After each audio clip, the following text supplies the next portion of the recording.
World War I. Now, when we start World War I, there's, 6 basic vocab terms we want to introduce you to. Some of you already got a jump start on this. The very first one is a description of how this war is fought. Now, oftentimes when we think of wars and battles and things like that, we think of the movie version of wars and battles. And, we imagine that the strategy is totally based on total victory. You defeat the enemy by killing more people or making them run away or whatever. And the problem we have with World War I is that it's very, very difficult to view it in that traditional sense. World War I does not necessarily have a clear victor. It certainly does not have a video game winner, where you've killed everybody on the other side and so you're the only one left standing and ergo you win. In World War I, we have what's called a war of attrition. The goal in World War I, once they figured out it was not going to be quick, and there were many people when World War I broke out that A, were happy, which is weird, but more importantly, B, thought it was going to last 6 months tops.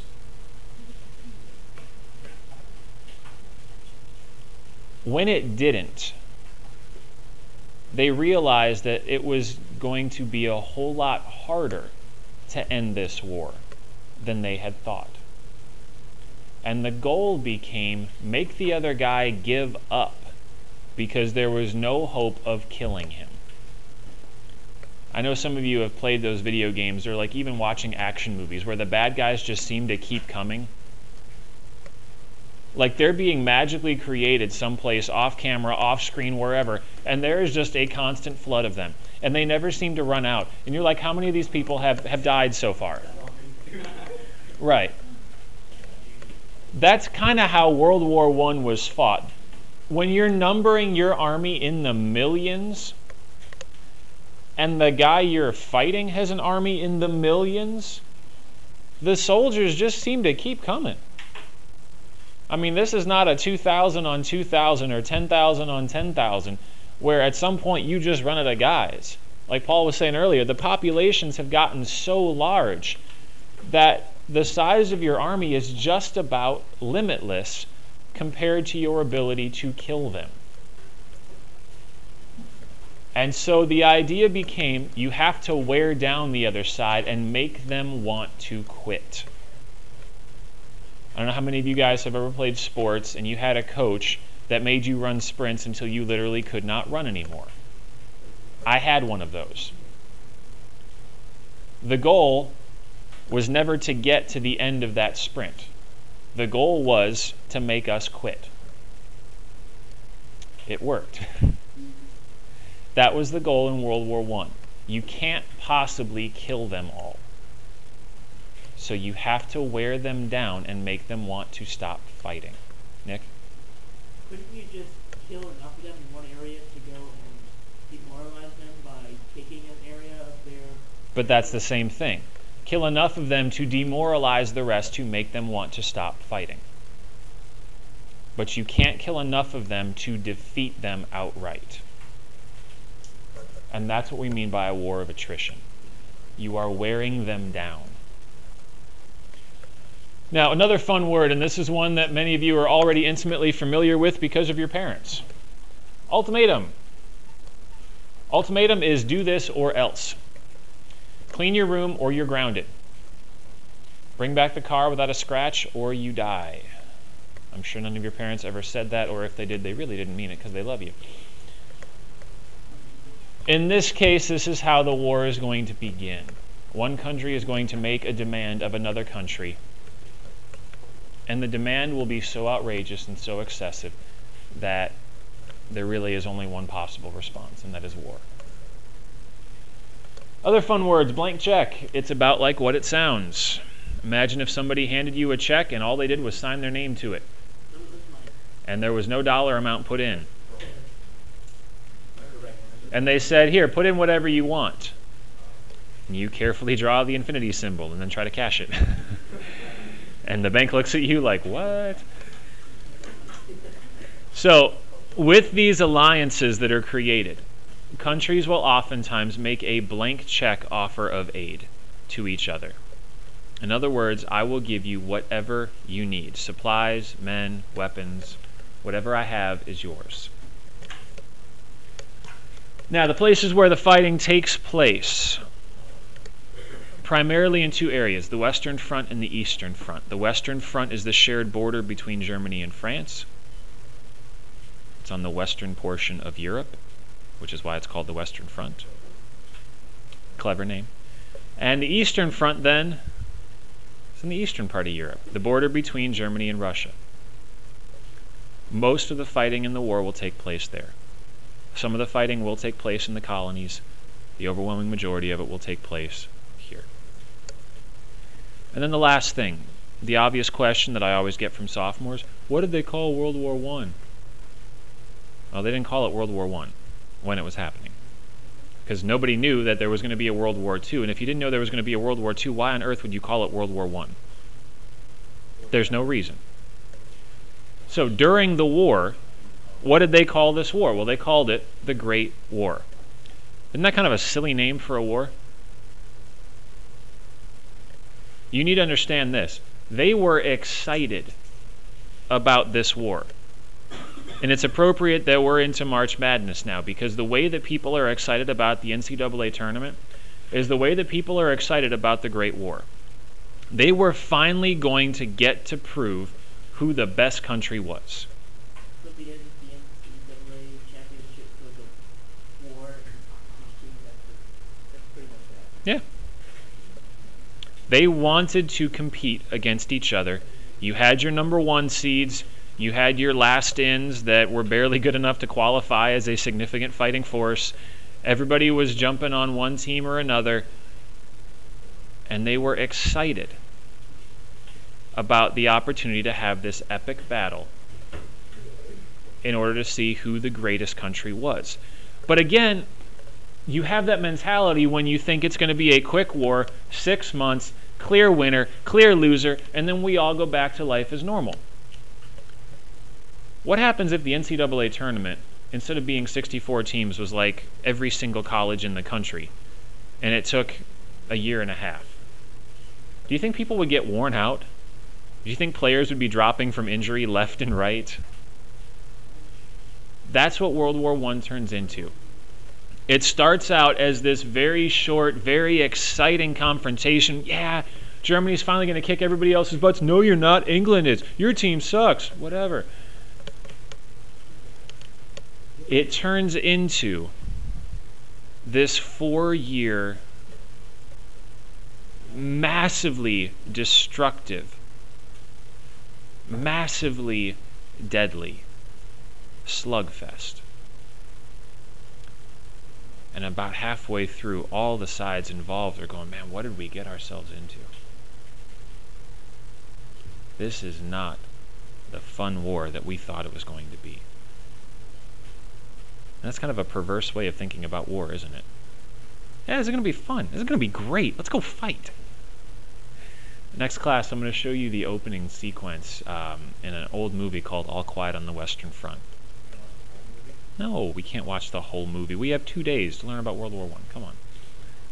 But in that opening sequence, you're going to see, A, what combat looks like in World War I. And then you're going to see this nationalistic side of the war. This sense that war is great, and you should want to be a part of it. And your country is worth fighting and dying for. And your country will shape the world if you win. So let's see how we get this thing kicked off. You've got the leaders in front of you on that worksheet that I gave you. I hope that helps, especially the association with country and leader. You've got some fun faces. Kaiser Wilhelm II is the very aggressive political figure in Germany that helps to kick off a lot of this violence. Just stop with the textbooks, please. Otto von Bismarck is the prime minister that helps to create the system of alliances that makes the war so deadly. Archduke Franz Ferdinand's contribution is getting shot. And by getting shot and then dying from that gunshot wound, he helps to kick off the war itself. Tsar Nicholas Romanov is the leader of Russia. he will make the ill-fated decision to get his country involved in World War I, again because Russia, like everybody else, wants to prove their greatness. The problem is Russia really was not prepared to go up against the other nations of Europe, or even just Germany. And within 3 years, they've been pretty well smoked and need to quit. And in quitting, Nicholas will lose not only his throne, but also his life and the lives of all of his family members, save allegedly for Anastasia. No, we will not watch that movie either. And he will be replaced by Vladimir Lenin, and that will be the beginning of communism in Russia. Who is still preserved in Russia. Yes, he is. And then finally, in the United States, Woodrow Wilson. Please, again, keep in mind the United States does not get involved in this war until about the last year of it. We are not the good guys. The Germans are not the bad guys. This is a war that everybody wants to fight. It's not a war over some great evil. However, we will serve to just tip the scales for the side that we join. Woodrow Wilson, however, at the end of the war, as he's helping to negotiate the peace, will be relatively impotent and unable to really exert much influence on the closing discussions. Right. Okay, we're going to have some fun with math. And this is where, if you want to use that mania sheet that I gave you, you are welcome to. If you want to just do this in your notes, you are welcome to do that as well. 4 causes of the war, which conveniently spell out main. M-A-I-N. So the 4 main causes. Isn't that convenient? And when we add the 5th, it produces the mania of World War I. Gotta love wordplay. So the M in the main causes is something called militarism. What word do you see in there? Military. Militarism is the need, the desire, the drive to build up your military in order to compete. So again, if we want to draw this back to our basketball analogy, this is your desire to recruit the best players, to upgrade your facilities, to spend as much money as possible, allegedly allow players to take easy classes so they can focus on their sport, whatever. Militarism is building up your military as big as is humanly possible, allocating far more resources than your country normally would. This is an arms race. And the goal here is to make your military stronger than anybody else's in Europe. But there's also a psychological component that you really need to appreciate. With militarism comes the desire to use this military. This is not, hey, let's build up our military because it'd be really fun to have a big military, and then let's just have them sit there and do nothing. This is, let's build up our military and then use them to kick somebody else's butt. Now, how big does your military need to be? The logic of the time said you need to abide by something called the 2 powers rule, which is, if you want to be number 1, you better be strong enough and big enough to take on number 2 and number 3 at the same time.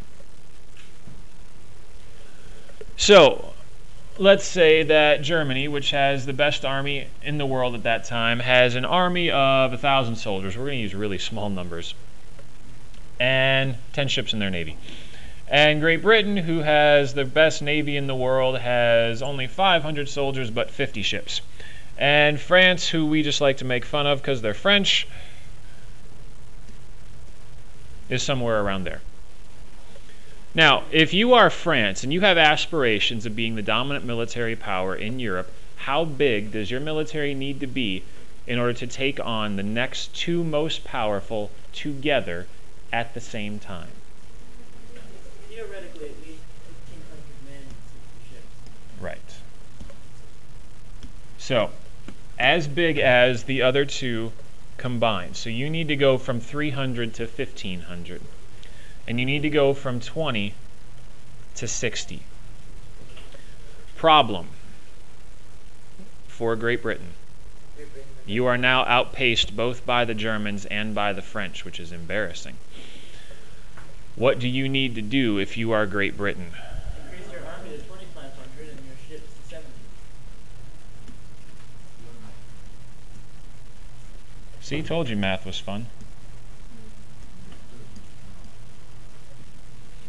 Now, if you are Germany and you want to maintain your dominance, 4,136. do you see how excessive this has gotten?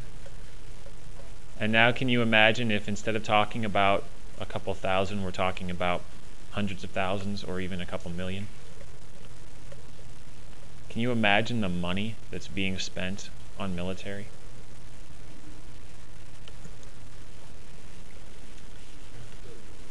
This is how you get to standing armies that number in the millions. And once you've built them, you can't just put them up on a shelf and be like, ooh, look at our pretty military. Hey, come over to my house. I want to show you my military. No. Once you've built this, it needs to be used. I mean, you've got all these generals. Do you think they're content to just sit back and be like, oh yeah, our army's awesome? They never do anything, but they're awesome. No. They want to be used. All right, so that's cause number one. Cause number two. Is it possible for everybody to have the strongest military? Doing the exercise we just did. No, not at all. Unless every military is equal strength. Right, but then you wouldn't achieve the two powers rule. So, if you can't get strong enough to take on everybody else by yourself, what do you need to do? Right, you need friends. And not just for the social aspect. You need somebody that's going to have your back if a conflict actually starts. And so what we find is there are two alliances that are created, a web of treaties, oftentimes secret treaties, which everybody mostly knew about anyway. But because Germany had gotten so aggressive, its two largest neighbors, France and Russia, were feeling intimidated. Plus, Germany's navy was growing larger and larger and larger, which really scared Great Britain, who had always prided itself on having the most dominant navy. So these three nations construct an alliance in order to try to make sure that Germany could be kept contained. Now this is kind of funny because you have Tsarist Russia, totally autocratic, a republic in France, and an outright democracy in Great Britain. So these are three very unusual allies, two of whom have a lengthy history of hatred and conflict. And so it's funny to see them put that aside and actually embrace an alliance against a common enemy, given that they hate each other. Because Britain likes being at the top of Europe. They do. On the other side, Germany forges an alliance with Austria-Hungary because of some of their shared cultural elements, plus they're right next door. And they also tried to hook in Italy, but Italy kind of hung back, partly because Italy didn't like Austria-Hungary, because Austria-Hungary was taking land that Italy thought was theirs. And so what you need to know is that this is a more unstable alliance and helps to explain why Italy, not long after the war breaks out, jumps ship and joins the blue guys.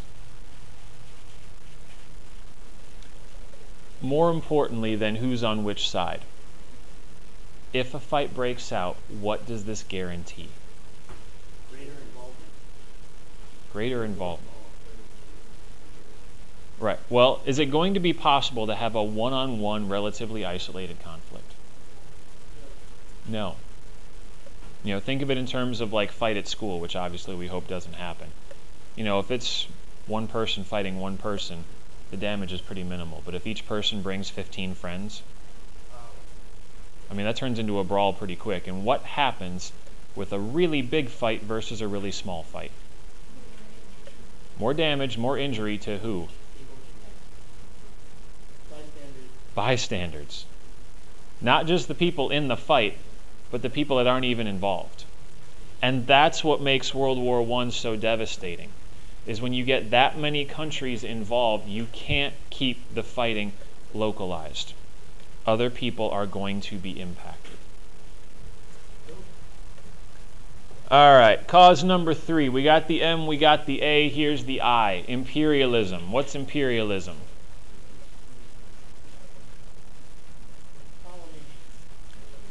Colonization. Europeans had been fighting over Africa, over China, over all of these different places on the globe where they were trying to get more land, more resources, more labor, more markets for their goods, whatever. Eventually, what happens as they gobble up more and more colonies? Land becomes less easily plowed. Right. You run out. I mean, look at the map. The United States broke away. Canada's claimed by Great Britain, as is everything else in the pink.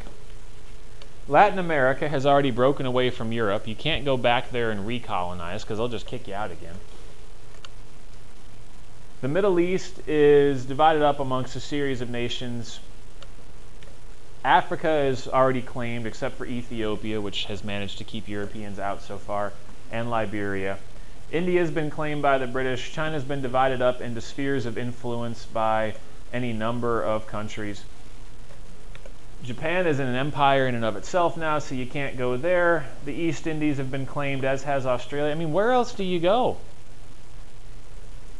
Malaya? You come back home. Alia? At this point, would you say that the British have the most colonies? Yeah, the British have the most colonies, if not in terms of total square area, which I think having Australia, India, and Canada definitely gives them the most space, but also probably the wealthiest colonies, the places that are the most desirable.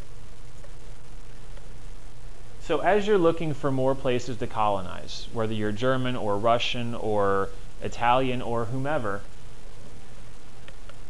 Southeastern Europe, what we call the Balkans, is the last place available. Now, technically they're Europeans, and so you're now conducting imperialism in your own continent, which is probably at the very least rude. You go to Scandinavia.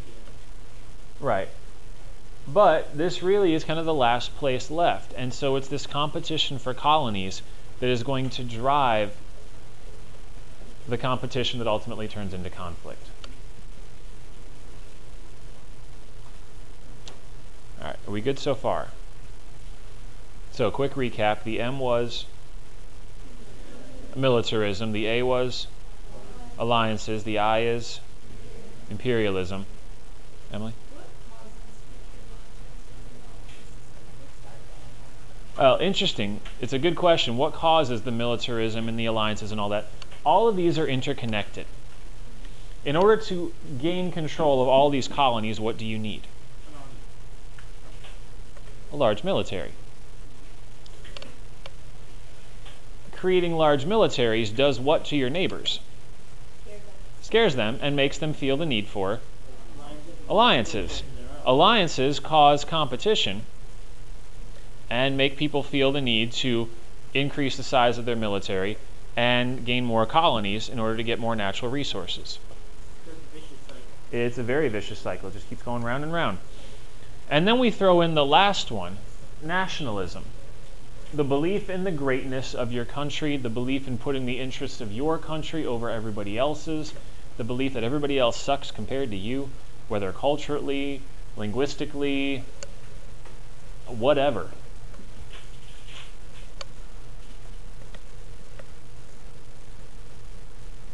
I mean, you've got to realize that there were people all over Europe, normal people, and in their homes they would have maps on the wall, which is not totally uncommon. But the purpose of those maps was to keep track of all of the colonies that their country had.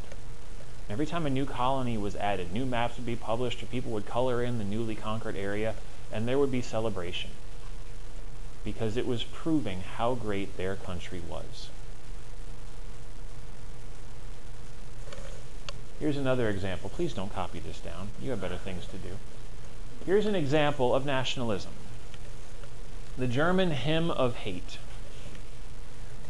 What do we care for the Russians or French? Shot against shot and thrust for thrust. We fight the foe with bronze and sheath, and someday or other we make our peace. Anybody want to translate? Will the people French and Russian? Nah, not quite. What do we care for? Hang on. We don't really care about the Russians or the French. We have fought them, and someday or other we'll make our peace. In other words, we've fought, we've won some, we've lost some. Not a big deal, no hard feelings, no grudges. But you, we shall hate with enduring hate. We shall not forbear from our hate. Hate on water and hate on land, hate of the head and hate of the hand. So thus far, just to recap, we will hate you forever. We will never give up our hate. We hate you everywhere we go. Our upper class hates you, our lower class hates you.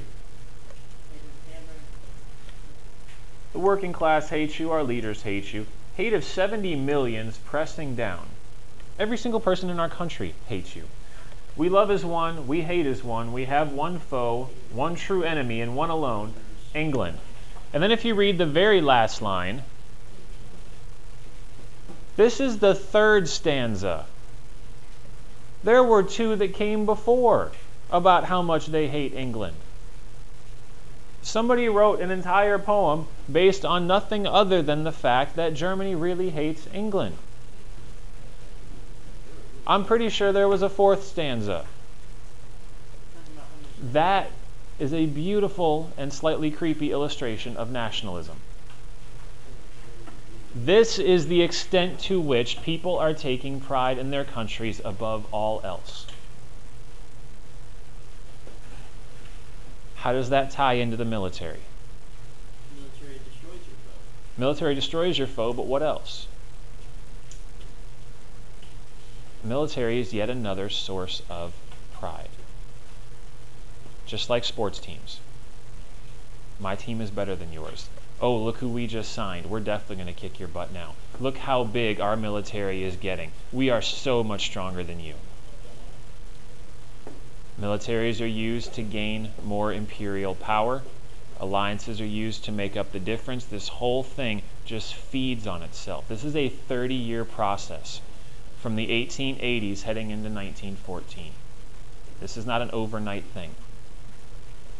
And this could have gone on for a little longer, but I'm hoping now you see this was heading towards a war whether they liked it or not. There was no way you could have come to the point of conflict and everybody said, whoa, no, I don't think we want to fight. We're good. This was going to cause conflict. All you need now is the spark. And here's the spark. All right, so in 7 minutes, here's the story of the assassination of the Archduke. Yes, this is the last A on the Mania page. All right. I was imperialism. Austria-Hungary is one of the many European nations in a quest for colonies. Austria-Hungary was not really strong enough to go all the way to Africa or all the way to China and try to take over. They needed to stay closer to home. So where did they want to go? They wanted to go to the Balkans, right next door. And in the Balkans, there is a series of small European nations that were much more easily controlled. Austria is not the only country interested. Russia was. Italy was. And so when Austria-Hungary sees the opportunity, they snatch up a little tiny country called Bosnia. One more notch in the belt, one more colony to add to the collection. And the people in Bosnia are sad. But the people that are even more concerned are the people in Serbia, which is right next door. And if you're right next door to Bosnia, why are you nervous if you're a Serb? You're next. You're next. I mean, it's kind of obvious. They're just going to work their way down the line, and you're not any stronger than Bosnia. So how do you make sure you don't get taken over? Well, an organization called the Black Hand, that today we would probably refer to as a terrorist organization, or at least some sort of insurgency group, or I don't know, whatever you want to call them.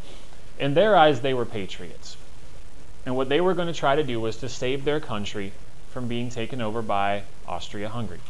So what they plan to do is they plan to assassinate the Archduke of Austria-Hungary when he comes on down to Bosnia to visit his new territory. Because he's going to come down, they're going to have a parade, they're going to line up a whole bunch of people in Bosnia, make them wave and pretend like they're happy and throw out some fake cheers. And the Archduke's going to get to ride down the street in his super cool convertible, because cars have just recently been invented. And he's going to wave to everybody and pretend like he's loved, even though that they all hate him. And it's going to be a great show. So what the Black Hand decides is, on the date of this parade, June 28th, 1914, we are going to show up, we are going to assassinate him, and when we assassinate him, we are going to make it look like the locals did it. We're going to make it look like they were Bosnians that were so angry about being annexed that they decided to kill the Archduke. If that happens, if it plays out that way, what's the logical response for Austria-Hungary? Leave. Nah, they won't leave. What are they going to do? They are going to crack down on Bosnia so much harder than they already have. They're going to spend the next year or two crushing a resistance and a rebellion that doesn't even exist. And for the next year or two at least, what's going to happen to Serbia? Nothing. So they're basically buying time. They're buying time. So they send 7 assassins down. They line them up in secret along the parade route. Nondescript clothing, nothing really obvious to identify them as being from Serbia. And the plan is, if you get a clean shot and nobody will see you, take it. If you don't, keep your hands in your pockets, smile and wave, which is tough to do with your hands in your pockets, but whatever. Don't get caught. So the parade goes. Archduke's driving by in his convertible. First guy, too many people around, looks, no chance. You just smile, you wave, put your hand back in your pocket, call it a day, move on. Second guy takes a step back from the rest of the crowd, has a grenade in his pocket. Yes, they have grenades at that point. Winds the grenade, lets it count, chucks it, bounces off the back of the car into the street, boom. Archduke is not killed. Yes? What country is he from? The Archduke? Austria-Hungary. Nick? Didn't that grenade injure some people, which made the Archduke change his route, and that's why he got shot? Don't ruin my story. Come on, man. So, throws the grenade, bounces off the trunk of the car into the street. Explosion goes off. Driver goes, oh my God, people are trying to kill you, or however you say it in Austro-Hungarian. Punches the accelerator to the floor. Car peels off going at least 12 miles an hour, because those old cars were fast, except not really. And obviously the parade is over. Now, the Archduke gets to City Hall. He's reaming out the mayor. Your people suck. They tried to kill me, blah, blah, blah. He hears people have been injured in the grenade blast. He gets back in the car to go to the hospital to visit those people and try to make at least a good show, shake a few hands, kiss a few babies, whatever. Gets back in the car. His driver gets lost on the way to the hospital, turns into a dead-end street, stops the car, starts to back up, sees a kid start to cross the street, stops, because you don't want to run over people with your car, because that's bad. Those of you taking driver's ed, remember that. And as he stops the car to let the kid pass, the kid pulls a pistol from his pocket and shoots twice. The Archduke once and his wife once. And that kid was Gavrilo Princip, the 7th assassin of the Black Hand, who had waited around after the parade was over, didn't know what to do, and lo and behold, the Archduke shows up on a proverbial wheeled silver platter. Unfortunately, he gets caught.